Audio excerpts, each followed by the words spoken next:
So before we even start to try to put our cam and chain on, make sure that your black chain guide here isn't susceptibly worn. Make sure that it's in good order and working order. Make sure that this cam face right here is super clean. Wash it out with brake clean, and the back of your cam face is not full of oil or grease. So wash that out with brake clean and wipe it out with a rag to make sure that there's no dirt or anything that will contact the faces there. So that is all cleaned, now we can go ahead and try to lock this out right here. So the picture diagrams in the manuals are kind of tricky and confusing to the way that they show you. My trick is always to have my left hand here holding where your chain would ride onto, okay, and then my right hand, because this is your movement out of your cam adjusters. So what we would do is always opposite of each other. So I'm going to rotate it this way. So always, like on my middle right hand, it would always be clockwise. My left hand, I will be rotating this counterclockwise. And that is locked. I mean, you can see the amount of adjustment that's on this intake adjuster right here. Okay, so once that is locked, I will physically put this back. This will only go on one way once that is locked out in this neutral position, as you can see. Now I'm on your cam spline and it will only go on one way. So at this point I will loosely put my cam adjuster bolt in.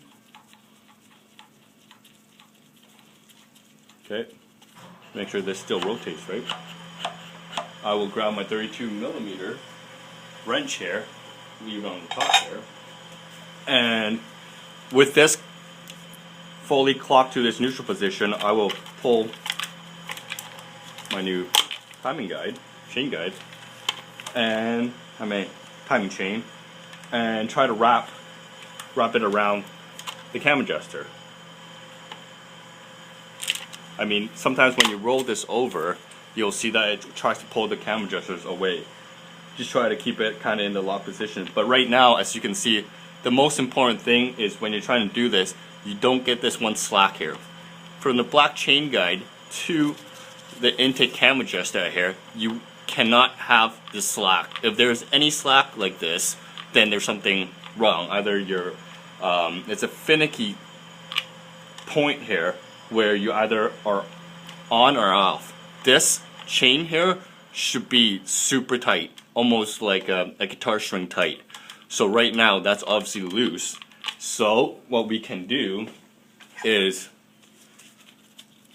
pull the chain back off, make sure that this is still in its rest spot, and rotate the cam slightly. Like I said before, you will have like about a 1/16 of an inch of movement in this cam adjuster, okay? Because we know that our crank is at TDC and this cam plate still fits, right? Leave that cam plate in right now.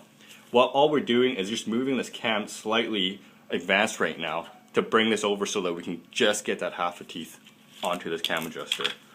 So now we've fully clocked it to its advanced position, and then we can try to see if that helps us bring a chain over. So right now we still have a little bit of slack on here, right?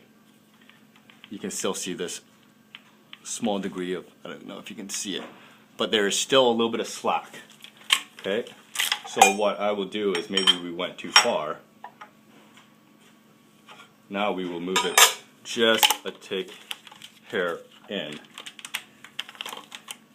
to try to, and there you go. I mean, I moved it barely at 30 seconds of an inch, and now my chain here is super duper tight. Let me pull the camera here and I will show you what I mean by how tight this will be. This will not move as I put my finger onto it. I know that my cam adjuster here is locked and my cam plate back there is locked. So this is what you want to achieve. If there's any slack here, you will skip a teeth once you start the car. And that's a given. Every single time. So this is very important to be super tight. So now Obviously this is correct. It's locked out. Our cam plate is in, and now what we can do is rotate this cam with our 32mm.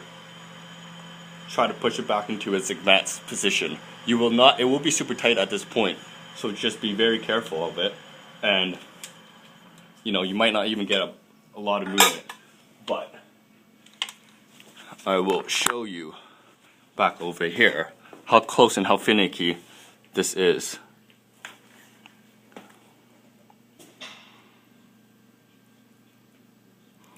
Don't know if you can see it here, hold on. Of how tight that is right there. Okay, and I would talk a little more in depth on that once we get both our cam, intake and exhaust cam installed. So once you have that on, just keep it loose right now. Do the same thing for your exhaust cam. Make sure your faces are clean, your cam faces are clean, right? And you will see on the Mark V exhaust, it will be hard to mix up, is that the adjustment on this is barely anything. It's super small, okay? And it's the same thing. Use your left hand holding your cam chain guide side, and your right hand holding the inside adjuster. Put them opposite of each other. Yo, scared the shit out of me.